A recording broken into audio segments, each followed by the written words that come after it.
Assalamualaikum warahmatullahi wabarakatuh. Sahabat kurma, kembali lagi di program tipis, tip praktis. Perkenalkan, saya Erwin Lumbantorwan, ahli media refraksi optician, orang tua dari anak Ibadur Rohman Lumbantorwan kelas 1 Ali. Pada kesempatan ini, saya akan berbagi tips tentang edukasi kacamata. Saya mengedukasi orang tua, terutama yang pada umumnya belum memahami atau mengerti tentang kacamata. Ya, nanti ada tips-tips di sini. Kita sebagai orang tua bisa mendeteksi dini anak-anak kita agar semisal terdeteksi ada gangguan seperti miopia, astigmat, bisa kita antisipasi dari awal. Nah, di sini pengalaman saya sebagai refraksi optisi, ada anak-anak di usia dini mungkin dari balita, itu pengalaman biasanya itu faktor genetik lah yang kadang membuat anak itu masih usia balita tapi sudah ada bakat atau bawaan dari orang tua. Mungkin orang tuanya sudah miopia atau astigmat.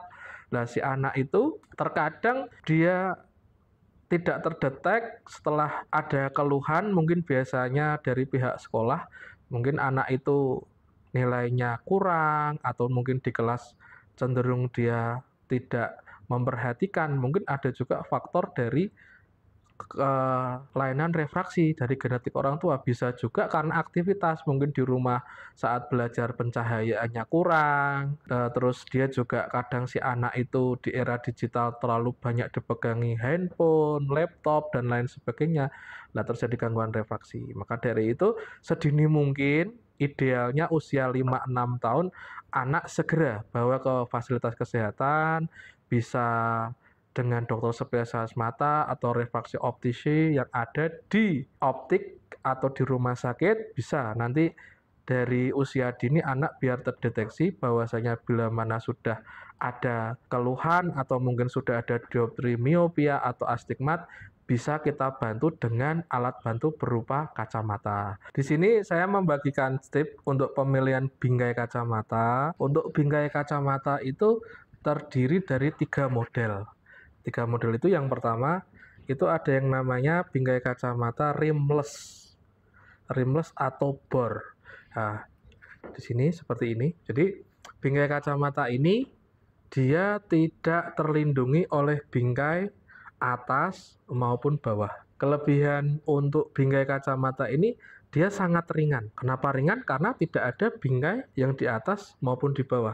Nah, ini sangat-sangat ringan. Sangat ringan. Tapi ada kekurangan. Kekurangan di sini karena dia tidak terlindungi oleh bingkai kacamata, cenderung dia kekuatannya hanya di baut-baut kanan, kiri, samping. Nah, ini riskan karena tidak dikuati oleh bingkai. Nah, kelebihan yang lain lagi untuk kacamata yang model rimless ini, dia lensa bisa diperlebar atau perpanjang. Jadi karena dia bebas ya, tidak ada bingkai yang menutupi atas dan bawah. Jadi lensa itu mau dikecilkan secara vertikalnya bisa, mau dilebarkan secara horizontal bisa. Diperlebar atau diperkecil. Untuk yang jenis bingkai rimless ini, secara kelebihan juga dia secara estetika dipakai itu lebih kelihatan natural karena tidak tertutup bingkai. Ini untuk yang jenis bingkai kacamata yang rimless. Untuk yang kedua, jenis bingkai kacamata ini ada nilon. Kenapa disebut nilon?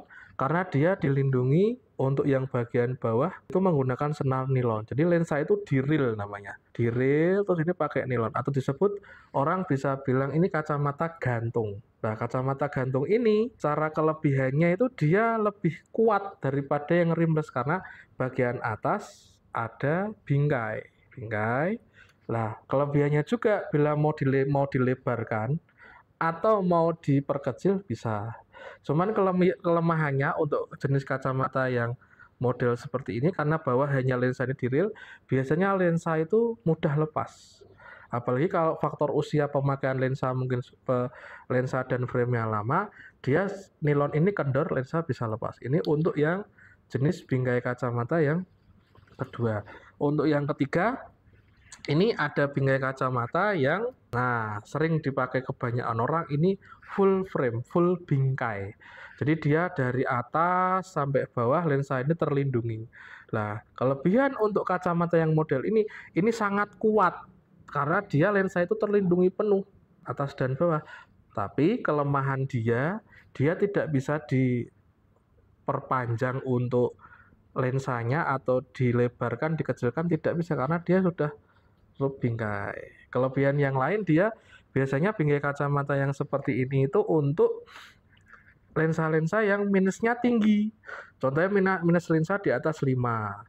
Karena selain lensanya terlindungi, lensa itu bisa kelihatan lebih tipis. Dan kelebihan dia yang lain lagi, bila kacamata ini kena benturan atau jatuh, lensa terlindungi oleh bingkai kacamata. Dari 3 jenis atau 3 model yang saya rekomendasikan untuk anak-anak yang full frame. Karena apa? Dia sangat kuat dan safety untuk anak-anak yang biasanya aktivitas lebih tinggi saat dia berolahraga, saat aktivitas di sekolah dan lain-lain, rekomendasikan untuk yang bingkai kacamata yang full frame. Mungkin itu tips dari saya untuk pemilihan bingkai kacamata yang tepat untuk anak-anak. Demikian tipis dari saya, semoga bermanfaat bagi sahabat kurma. Tipis, praktis, aplikatif. Sampai jumpa di tipis selanjutnya. Wassalamualaikum warahmatullahi wabarakatuh.